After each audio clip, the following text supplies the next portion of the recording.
BNP বাংলাদেশের রাজনীতিতে প্রকৃত সংস্কারের পথ প্রদর্শক, এমনটি মন্তব্য করেছেন দলটির স্থায়ী কমিটির সদস্য ও খালেদা জিয়ার ব্যক্তিগত চিকিৎসক ডাক্তার AZM জাহিদ হোসেন। লন্ডনে স্বাধীনতা ও জাতীয় দিবস উপলক্ষে অনুষ্ঠিত আলোচনা সভায় এমন মন্তব্য করেন তিনি। বলেন, ফ্যাসিবাদের উত্থান ও যে কোনো ষড়যন্ত্রের বিরুদ্ধে জনগণকে সাথে নিয়ে সংগ্রাম অব্যাহত রাখবে বিএনপি। যুক্তরাজ্য থেকে খালেদ মাসুদ রানের তথ্য ছবিতে ডেস্ক রিপোর্ট। যুক্তরাজ্য বিএনপি শাখার উদ্যোগে বাংলাদেশের মহান স্বাধীনতা ও বিজয় দিবস উপলক্ষে লন্ডনে আলোচনা সভা ও ইফতার মাহফিল অনুষ্ঠিত হয়েছে। এতে প্রধান অতিথি ছিলেন বিএনপির জাতীয় স্থায়ী কমিটির সদস্য ও খালেদা জিয়ার ব্যক্তিগত চিকিৎসক ডাক্তার AZM জাহিদ হোসেন। তিনি বলেন, বিএনপি গণতন্ত্র পুনরুদ্ধার, তত্ত্বাবধায়ক সরকার ব্যবস্থা প্রবর্তন এবং নারী তরুণদের রাজনীতিতে সম্পৃক্ত করতে ঐতিহাসিক ভূমিকা রেখেছে। তাই বাংলাদেশের রাজনীতিতে প্রকৃত সংস্কারের পথ প্রদর্শক এই দলটি। বান্ডেল থাকলে প্রতি সেনমানিতে টাকা বাঁচবে। বিকাশ সেনমানি বান্ডেল কিনে জিতুন প্রতি লেনদেনে।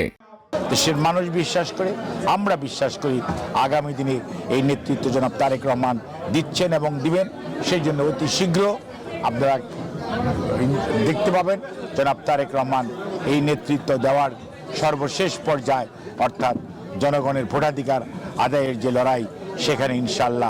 যুক্তরাজ্য বিএনপির সভাপতি M.A. মালিকের সভাপতিত্বে ও যুক্তরাজ্য বিএনপির সিনিয়র যুগ্ম সাধারণ সম্পাদক পারভেজ মল্লিকের পরিচালনায় অনুষ্ঠানে বক্তব্য রাখেন দপ্তর সম্পাদক ডক্টর মুজিবুর রহমান, সাবেক সিনিয়র যুগ্ম সম্পাদক শহীদুল ইসলাম মামুন সহ আরও অনেকে।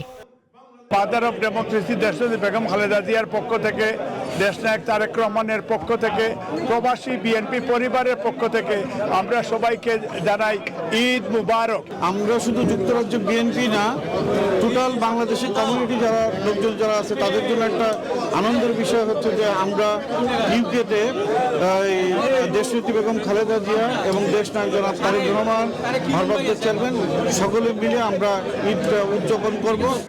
এই সময় বক্তারা খালেদা জিয়ার পক্ষ থেকে ঈদের শুভেচ্ছা জানান। সেই সঙ্গে সতর্ক করেন, বিএনপি ফ্যাসিবাদের উত্থান ও যে কোনো ষড়যন্ত্রের বিরুদ্ধে শক্তভাবে দাঁড়াবে এবং জনগণকে সাথে নিয়ে নির্বাচিত সরকার প্রতিষ্ঠার মাধ্যমে জবাবদিহিমূলক সরকার ব্যবস্থা প্রতিষ্ঠা করতে সংগ্রাম অব্যাহত রাখবে।